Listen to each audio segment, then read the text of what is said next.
কখনো ভেবেছেন একটা সিনেমা এত হাইপ তুলেও কেন দর্শকের মন জিততে পারে না? এপেক্স মুক্তির পর প্রথমেই সবাই আশা করেছিল বড়সড় অ্যাকশন, টেনশন আর নতুন কিছু।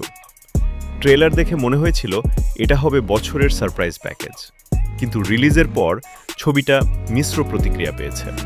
অনেক দর্শক বলছেন ভিজুয়াল আর অ্যাকশন সিকোয়েন্স দারুণ ছিল, বড় পর্দায় দেখার মতো, কিন্তু গল্পের জায়গায় ছিল দুর্বলতা। চরিত্রগুলোর গভীরতা কম আর কিছু মুহূর্ত ছিল একদম প্রেডিক্টেবল। সোশ্যাল মিডিয়ায় কেউ বলছে একবার দেখার মতো, আবার কেউ বলছে হাইপ বেশি, ডেলিভারি কম। এবার আসি বক্স অফিসে।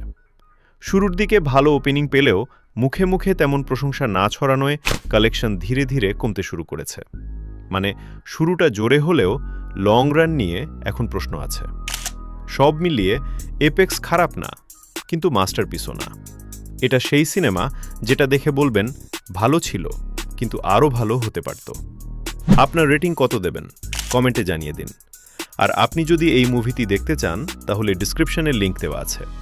এখনই আমাদের ফিল্মি টাইম ওয়েবসাইটে গিয়ে দেখে ফেলুন।